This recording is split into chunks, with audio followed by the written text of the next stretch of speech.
Dear friends, I've prepared a little recipe for you to win all your games with the black pieces, just like you're hearing.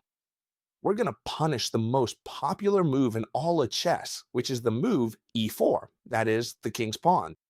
Well, I've been looking through your comments, and you've asked me a lot for a pretty strong opening with the black pieces, especially one that surprises our opponent, and above all, one where they play what you tell me, chess teacher, because sometimes we do very complicated variations, and the game goes off into branches that you haven't explained at all, and I don't know how to continue. Well, don't worry, because here we're going to see that the defense is simple. You're going to see with real data that it works. And also, it's going to be easy for you to learn and easy to win. We'll start with the Scandinavian defense. Well, we've seen it several times on the channel, right? How to play the Scandinavian defense, how to punish it with the white pieces. Don't worry, because what I'm going to show you in this video is a brand new recipe, okay? You won't have seen it before. Great. Here, rest assured that they're going to capture this pawn, because if they don't, they're going to be in a very bad spot. For example, if they advance this pawn, you're going to follow up, for example, with c5. You'll have central control, they won't be able to defend this pawn well, and we're going to attack it in the long run, right? For example, if they develop over here, we'll pin, then we'll play knight c6, and this position, I assure you, is going to be extremely comfortable to play. So don't let it scare you if they decide, for example, to advance the pawn and not capture. But I assure you that in 90 some percent of the cases, they're going to make the correct move, which is to capture this pawn. Well, chess teacher, how do I continue? With queen takes pawn or with knight f6? Well, this game will continue with knight f6, okay? Why? Because as I'm going to show you right here, look, 11 million players see that they have an extra pawn and they won't let it go, okay? We've reviewed this knight c3 on the channel before, right? The good thing about this knight c3, which isn't a good move, and they also use it a lot, is that we exchange the center here, and this queen stays perfectly well placed here. Unlike when this knight is there, they can kick it out, right? And then it's true that this queen would have to retreat, but in this case, how do they go about kicking it out? They can't. And when they develop this bishop, we're going to capture here. If they don't, we're going to continue with e5. We'll develop our bishops, and this position is very comfortable for us. But of course, what happens that here, as you've seen in the graph, many times when they see they have an extra pawn, those greedy friends say, well, now you know what? I'm defending it, and you're not going to capture it from me. 11 million times they're going to do this to you. Well, they're not going to do it to you 11 million times, but they've already done it, so they're definitely going to do it. So pay attention to what you're going to do. The move c6, a tremendous recipe. Let me explain. What are we threatening with the move c6? Very simple. If you don't take me, here they only have two options. Either take or don't take. If they don't take, we'll simply take ourselves. Understand me, they can't defend it because they only have it defended by one piece, and we're attacking it with three. Knight to c3 doesn't work either. After the exchanges, we'll capture with the knight and then with the queen, and we're going to be equal in material, and on top of that, with a much better position. Once again, the queen in the center. But also, this pawn will be completely isolated, and it's going to be in a super bad position, and it won't be able to be defended in many cases. Therefore, here again, you'll see that they'll almost always capture this pawn. And now what, chess teacher? Well, we'll simply recapture it with a knight. I've explained all the variations there are to get here, but you'll see that in the vast majority of your games, you'll reach this position because it's the most normal thing in the world. They've defended the extra pawn they had, and now they've captured to not lose it. That's it. It's simply been that. You'll see that. You'll reach that in most games. Very well. Here they see a backward pawn. They want to play d4, but they can't, right? Because if they play it, and watch out, it's been played against me in fast games online, you simply capture it, okay? Because you have it attacked with two pieces. But the most normal thing in the world is that, for example, they play knight to f3, develop a knight, and on top of that support the central point of d4, right? And so here, I'm sure many of you are thinking, I'd love to play this move, pinning the knight, then jumping in with my other knight, right? Putting on a lot of pressure. Well, all these plans are fine, but the recipe I'm bringing you is without a doubt much better. Let's be direct. We want to win the game now. I'll tell you now that many times you'll win in just 9 moves. How can this be, chess teacher? Let's see, the idea is that here we're going to play the move e5. In this recipe, we're always posing threats. Come on, chess teacher, don't give me any stories. What are you threatening right now? I don't see any threat. Well, yes, the threat is brutal, and it's the following. We want to play e4, kicking out this knight, and when it leaves, watch out, because we have some completely lethal attacks. You're going to see it because I'm going to prove it to you, and you'll have to do the same in your games. What happens is that they can defend it, right? They can defend this e5 attack, and they can do it simply with this move, d3. I'm going to tell you one thing. Against this e5, what are you going to do? The only move that holds up, and I'm not saying it wins, okay? That holds up is d3, okay? And I'm going to show you first what happens if they don't do it, because that's how you should punish it. And then how you have to react if they play d3, which also, don't worry, you'll be in a very good spot.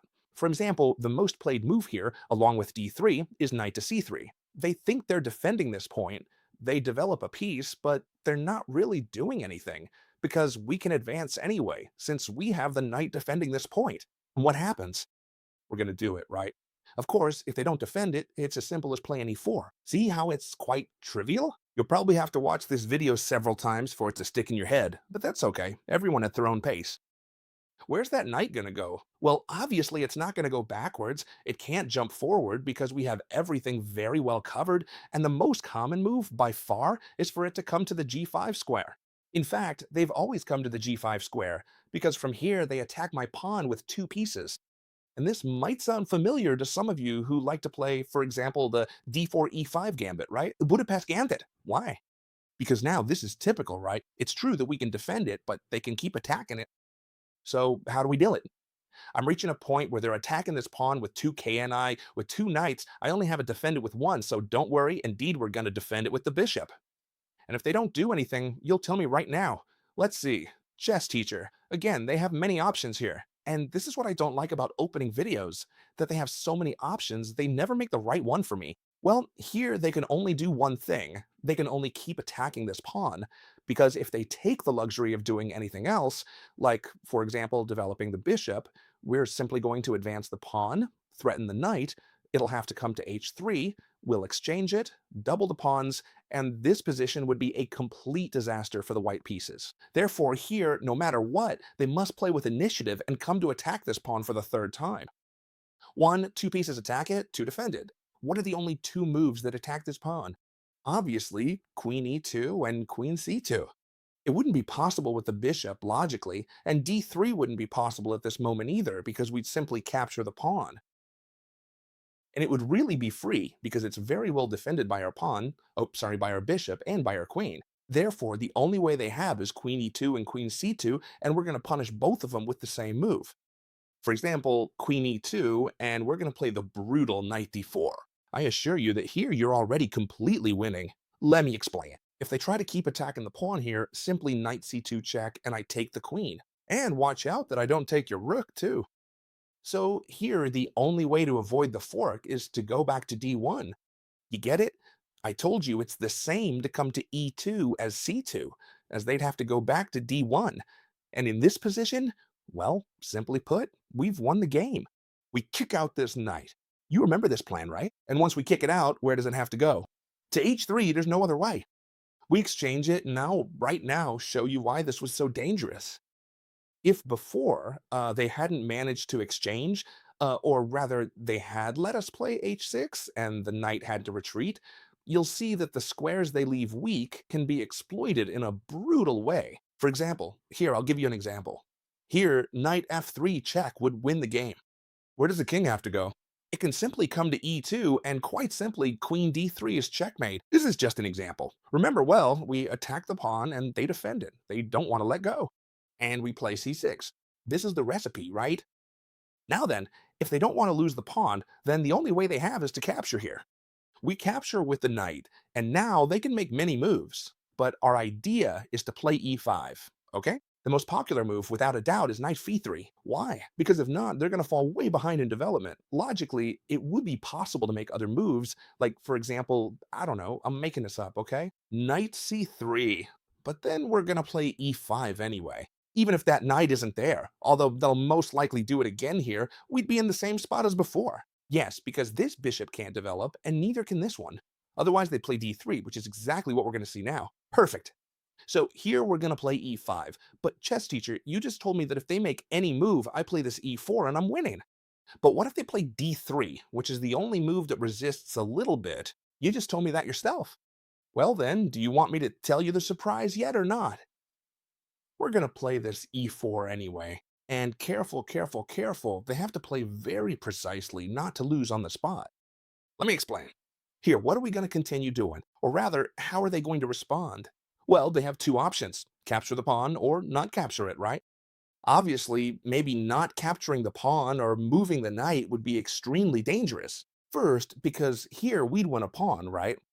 Simply put, we have it defended by the queen. And if they come forward, for example, well, we could simply continue, for instance, with bishop f5, and this position is very strong. We're attacking over here super hard, right? Well, but this isn't the most common thing they'll do, but when you advance, at least for me, they've always captured the pawn. They have two extra pawns for now. Right now, they have two extra pawns for now, but don't worry, okay? And besides, they want to exchange queens. You already know that when you have extra material, it's good to exchange queens. But in this case, we have an ace up our sleeve. In fact, we want to exchange queens. Remember this well. Bye. Because now we're going to win back this pawn. Now we're only down one pawn. Just one, and that's it. But of course, the difference in activity is massive. We're threatening a fork, and here there's only one move that saves them, which is bishop e3. For example, if they try to come and defend the fork with the king, then we could continue, for instance, with bishop f5, and our position, honestly, is so good that the engines already give it like a -2. That is, if you reach this position, you're going to have a clear advantage over your opponent. But the normal thing is for them to make the correct move, bishop e3. They develop a piece and stop the fork. How should we continue, chess teacher? Well, in the same way, bishop 5. In this variation, where we exchange queens, our game will be superior to the opponent's, and it'll be very simple. Our only plan is going to be to castle queenside. That's precisely why I played this bishop 5. Look at how simple this recipe is. When we go for long castling, we'll place the rook on the semi-open file, and therefore we'll be much better off. If they develop this knight to c3, we'll trade. The structure is terrible. We'll castle long and the advantage will be massive. If they develop the knight to d2, which is a bit better, our plan remains exactly the same. We're going to castle long, we're going to apply more pressure, the knight squeezes, the rook also squeezes. This knight can jump in many situations, and really, this game is going to be won. For example, I'm going to show you a game that actually happened with this variation. Black castled long and pinned the king right here. That's why white tried to move it. And simply look at how easily the game ended. Knight takes knight, exchanging this knight right here. It might not be a good idea to take with the bishop because they'd stop defending this very important diagonal, and then we could bring in the other bishop, then the other rook, and this would be very beneficial for us. Therefore, in the game, it was captured with the knight, but simply the player with the black pieces came to attack with this knight over here. Look at how they're now attacking these very weak points thanks to our bishop and our knight and also our rook working together. And here they really have nothing left to do. I'll show you. In the game, for example, they took this pawn, but it doesn't matter what they do because our pressure is lethal. We attack the rook, a rook that has to move, and now simply the other piece comes in. Look at how all the pieces are playing in our favor. This knight seems like it can't be saved anymore, so it has to retreat, and now all of our artillery comes in. Look at one thing. This knight is right in enemy territory, and in any case, it can jump and make a discovered attack. The bishops are absolute killing machines, and the two rooks are in a central position. It couldn't be better. And all of this in exchange for just one pawn. Look at how our opponent's pieces are. They can't do absolutely anything. In the game, it ended like this. Look, the bishop was kicked out, and simply check with the bishop.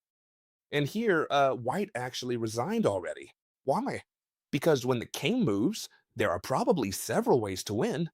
Literally, the simplest is to make a discovered attack with the bishop because we have the rook behind it, right? So here, well, really, everyone could play however they wanted. For example, here you can play bishop g5, check. The king has to move, right? This is just an example, so you can see that even if they don't do exactly what we've studied, our game is going to go in our favor. So the only thing you have to remember is to play that c6 and then the plan to squeeze with e5. And no matter how much they try to stop it, we're going to launch that e5 anyway. I recommend you watch this video again, especially if you have less than 1500 elo.